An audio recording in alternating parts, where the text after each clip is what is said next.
Bienvenue dans ce nouveau tutoriel Timisoft. Dans cet épisode, nous allons traiter les problèmes d'importation de données à partir d'une pointeuse vers le logiciel Timisoft. Alors, dans ce tutoriel, nous allons utiliser une pointeuse TimiUSB, mais sachant que la procédure est absolument identique pour toutes les autres pointeuses Timi. Alors, nous allons démarrer Timisoft, il est déjà ouvert ici sur mon poste informatique, et nous avons au préalable récupéré les données d'une pointeuse TimiUSB, c'est-à-dire que nous avons enfiché la clé USB dans la pointeuse, et récupéré les données dessus, et maintenant la clé est enfichée dans le poste informatique. Pour récupérer les données, il suffit de cliquer sur rapatrier badgeage, c'est la procédure tout à fait normale, hein, comme on le fait tous les jours. Et vous avez ici une fenêtre qui s'ouvre maintenant qui nous dit que tous les pointages n'ont pas pu être importés et qu'il convient de consulter l'onglet données en attente, donc c'est l'onglet ici en haut à gauche là qui est grisé pour le moment, afin de pouvoir récupérer ces pointages. Donc regardons dans cet onglet ce qui s'est passé. Vous avez ici une liste de pointages qui n'ont pas pu être importés pour une raison bien précise qui est notée ici. Donc vous avez ici le jour du pointage, l'heure du pointage en question, le numéro du badge concerné, le numéro de série de la pointeuse concernée, et puis la raison pour laquelle ce badge n'est pas importable. Donc ici on voit que c'est écrit badge inexistant. Qu'est-ce que ça peut bien vouloir dire? Ça veut dire que ce badge là ici, avec le numéro BIUV, ainsi que celui-ci avec le numéro B0FZ, ces deux badges ne sont pas référencés dans notre liste de salariés. Ce qui veut dire que Timisoft ne sait pas à qui attribuer ces pointages. Et avant de les supprimer, il vous les place dans cette liste pour pouvoir traiter ces données en attente. Donc comment on va résoudre la situation? C'est très simple ici.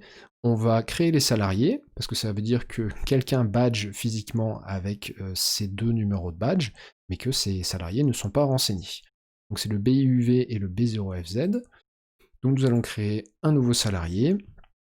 C'est notre salarié test Jean. Il a le matricule numéro 3, son numéro de badge c'est le BIUV me semble-t-il, et le service c'est à l'atelier. Alors je vais juste vérifier le numéro de badge, BIUV, c'est bien le BIUV et l'autre c'est le B0FZ. Alors B0FZ, ça va être essai Alexandra, voilà, le matricule numéro 4, B0FZ, c'est son numéro de badge, et c'est une employée qui travaille dans nos bureaux, voilà. Maintenant que ces salariés sont en place, nous allons pouvoir récupérer les données dans cet onglet ici. Rien de plus simple, il suffit tout simplement de recliquer de nouveau sur rapatrier badgeage et attendre que Timisoft vous dise la procédure à suivre. Donc il nous dit qu'aucun fichier de badgeage importable n'a été trouvé, c'est tout à fait normal parce que nous avons déjà précédemment importé les données de la clé USB, mais qu'il reste des données en attente et nous demande si nous voulons tenter de les importer. Donc nous allons dire oui, le rapatriement des pointages est terminé, et maintenant si nous consultons ici l'onglet nouveau badgeage, les données ont bien été transférées dans les feuilles de temps des salariés. Donc nous allons vérifier ça. Par exemple ici, le salarié test Jean.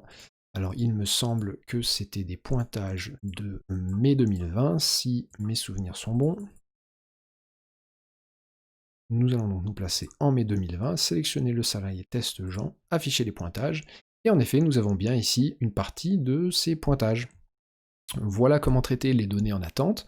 Ici, les données étaient en attente parce que les badges n'étaient pas renseignés. Il peut exister quelques autres raisons, par exemple qu'il y a eu trop de pointages dans la journée, le maximum étant de 10 par jour et par salarié. Ces pointages-là atterriront également dans l'onglet données en attente. Si vous ne souhaitez pas récupérer les données qui se trouvent ici, vous pouvez les supprimer via les boutons ci-dessous, soit en supprimant les pointages que vous avez sélectionnés, ou alors en supprimant l'intégralité des pointages. Voilà pour la gestion des données en attente. N'hésitez pas à consulter la suite de nos tutoriels pour d'autres fonctionnalités de Timisoft.